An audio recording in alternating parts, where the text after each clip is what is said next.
Samantha and you're watching bookGeeks India, which is a channel where I make book related videos. Guys, like I promised you last time, I'm back again with another video very soon. And this video is going to be my November reading wrap up. So like I told you what happened in my life in my previous video, if you haven't watched it, go and watch it now. So I did tell you what happened to me and all the reasons I just couldn't come back to YouTube. But in this time, I did read a lot of good books, a lot of great books, and my November reading wrap up is like full of amazing books. So make sure you're gonna watch till the end because that's where I'm keeping the best books. So in the month of November, I did read 7 books. Now 2 of these books were sent to me by authors for review and the 5 books were my own choices. I have given them a ranking from the least to the best. So these range from 2 stars to 5 stars, and trust me guys, you're gonna get a lot of 5-star reads in this video. So now without wasting any time, let's get into the video. Book number 1 that I have for you is this one. This is Victor Maze by Neha Shukla Barreto. Now this is a book that was sent to me by the author for review. It's a contemporary Indian romance, and the story talks to us about this guy called Victor, who is actually an aspiring boxer who wants to be a boxer, and he trains at a boxing club. Now this boxing club is actually run by Tina's dad, and that's exactly where these two meet and irrevocably fall in love. But their story was never meant to be. While the story and the premise is okay, I did not like the editing. There are so many editing mistakes in this book, like grammatical, spelling, punctuation errors, and the writing is like way too complex for my taste, and I do not mean it in a good way. The writing is complicated, unnecessarily so, and that's the reason I gave this book 2 stars.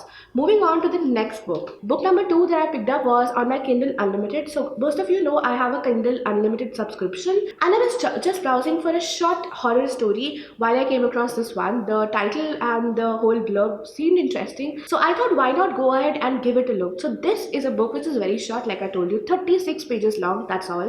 And this book tells us the story of this young couple who got married just before the COVID happened, so they couldn't go on honeymoon, and only when the restrictions were lifted they decided to go to this hill station, this weekend getaway in a hill station in the Himalayan town of Mansoul. Now they decided to book a villa for this, the Green Villa. The only thing that this villa is not really a great place to be. Now there are all kind of negative vibes and there is something dark and dangerous lurking in the villa. I'm not gonna tell you what it is, so you have to go and check it out. But I did not like this book. I did not enjoy it. So there are a lot of things happening and I did not get what I was looking for. I was looking for spookiness, I was looking for chills, for horror, and no, this didn't scare me at all. So these are the first 2 books guys. The rest of the 5 books are all amazing books that I so loved reading because I just can't tell you how much I enjoyed each one of them. So the next book that I read is this one, The Dead Don't Talk by Sumit Ghoshal. Now this was also a book that was sent to me by the author for review, and this is a detective fiction in the very classical mold. So it's a very Indianized Sherlock Holmes kind of story. Like you have this private investigator Rudradeep Ray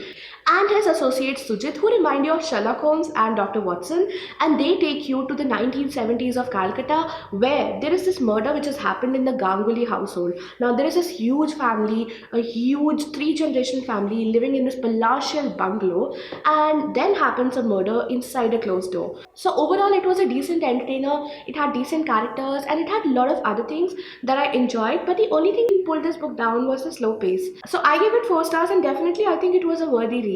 Now guys, after this, all the books that I'm going to talk to you about, like the 4 remaining books, they are all 5-star reads. Like I am so blessed, like I can't tell you, after a really long time I had such a blessed month, reading month, in which I enjoyed like not 1, not 2, but 4 5-star reads. And without further ado, let's just talk about the rest of the books. And let me also tell you one thing guys, I do not rank them in any order because all of these books are wonderful. All of these books are 5-star reads and I give them equal weightage. And now let's talk about them. So number 4 book is Survive the Night by Riley Sager. Now I know a lot of people did not like this book. I don't know why that is, because I strictly and very honestly I loved it. So I have previously enjoyed Riley Sager's other books, and I just can't say enough about him. I can't stop talking about him. He's such a great author. And this is a book that I had been seeing, like that was on my radar from a really long time. And then I also saw it on I think Storytel, and I also saw it on Goodreads Popular Choice Awards also. So I was like, no, I have to go and give it a read.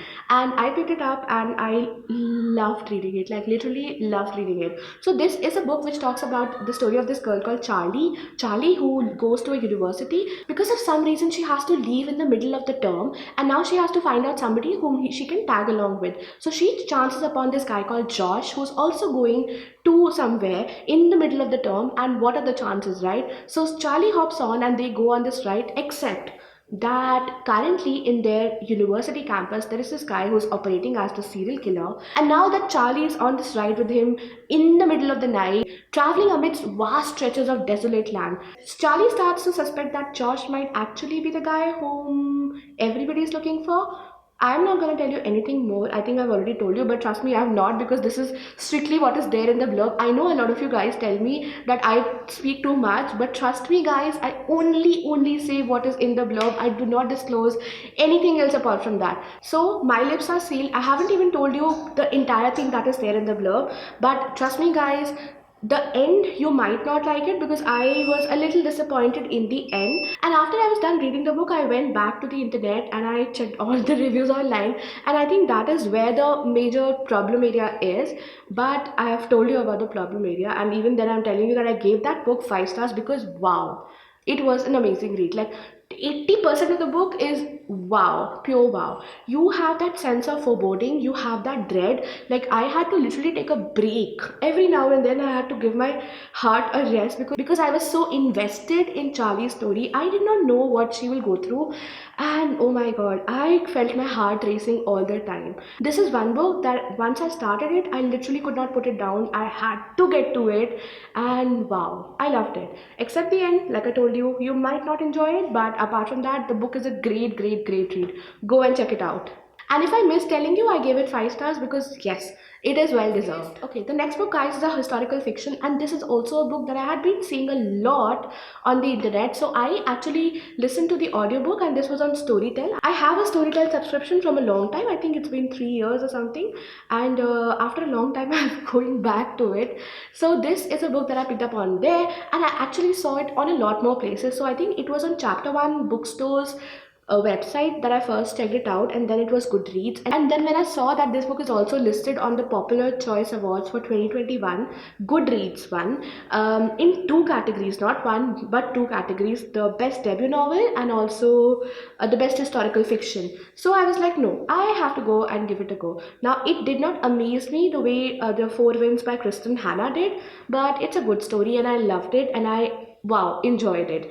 So this book basically transports you to the year 1791, where you have this apothecary, this female apothecary, who doles out poison, supplies them to women who are in need of such poison to get rid of the exploitative and the torturous and the brutal men in their lives. And in a way, you can call her a serial killer, because that's what she is. Now into this woman's life comes a 12-year-old girl, and she strikes the most unlikeliest of friendship with this young woman, this 12-year-old child. And this friendship sets in course a turn of events that will be very dangerous for both of them. Now come to the modern world, come to the contemporary London. There is this aspiring historian who chances upon something that intertwines her story with these two women's story back in the 1790s. And wow, it's a beautiful read. It's like I told you, it's not heartbreaking, but yes, it's emotional. It is women centric, it is history, and it's also mystery, because there are a lot of murders which are happening, so it's a little intrigue as well. And yeah, I loved it, and go check it out, you will not regret it. I personally gave it 5 stars. Okay guys, the next book, oh whoa, I think definitely think it's one of the best psychological thrillers of 2021, if not the entire 3 4 5 years that I've been reading psychological thrillers. So this is Rock Paper Scissors by Alice Feeney. Now wow, there is just one word to describe this book, that's wow. Because oh my god, this is so amazing, so cleverly written. This is basically the story of this couple who have been married for 10 years, and these 10 years have been full of secrets and deceits and lies and whatnot. So there is a whole bunch of things that they're keeping from each other, and as a last ditch effort to save their marriage, they want to go on this weekend getaway, except that everything goes haywire and a lot of stuff happens that was not supposed to happen. So I give this book full points for atmospheric vibe, because the setting of this book is in this Blackwater Chapel, which is in the middle of nowhere in the desolate Scottish Highlands, and there is just too much of snow, thunder, storm, everything that you can think of. All the weather elements turned against you, and it's in the middle of nowhere. So it's a very creepy place. It has all kind of stories associated with it, stories that keep all the people, the townsfolk, away from this place. And like I told you guys, the characters awesome, the writing awesome. The plot twist, the mystery, the intrigue, the sense of foreboding, like 5 star. Everything deserves 5 star. And on top of it all, it's a very, very cleverly written book. The only thing I would say here is that I would not recommend this book to beginners because, like I told you, the writing is a little complex and there are twists and turns which you might not able to maneuver through if you're a beginner. So stay away from it. But apart from that, regular readers, voracious reader, go check it out. You will definitely not regret it. Finally, guys, the last book that I have for you is not exactly a thriller. Like, it is a thriller, but not exactly a thriller, like not in the traditional sense. So this was also listed in the Goodreads popular choice list because I did pick up a lot of reads in November from the Goodreads Popular Choice Award list, and this is Dial A for Aunties by Jessie Q. Satanto. I hope I'm not butchering the author's name. If I am, extreme apologies.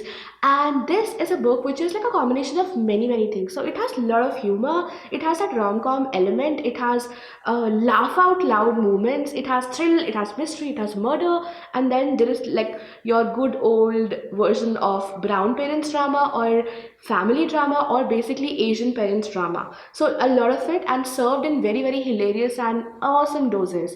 So this is basically a story of this girl called Madeline Chan. Madeline Chan, who's Indonesian Chinese and now settled in America. And she goes on this blind date where she ends up murdering her blind date. And now she has nobody to call to except for her aunties, very meddlesome aunties. And throw into this mixture a wedding that is soon going to happen, and explain who's just around the corner waiting to pounce upon you. And then there is lots and lots of good old humor, Asian drama, and drama that we as Brown family can relate to. So I loved reading this book because it's absolutely hilarious, and I gave it 5 stars. You should too. Go and check it out. If you enjoyed Crazy Rich Asians, this is like sort of it, but not exactly in the same way. But nevertheless, it's beautiful, it's amazing. Go and check it out. I think I'm blabbering now, so I will stop now. And guys, these were all the 7 books that I read in the month of November. Let me know how many books did you read in the month of November, and what are your targets for December? Tell me all about it in the comments below. Your November reads, which was your favorite read, what's your plan for December, are you nearing your reading challenge goals? Tell me all about it, and I will see you in another video super soon. Until then, bye.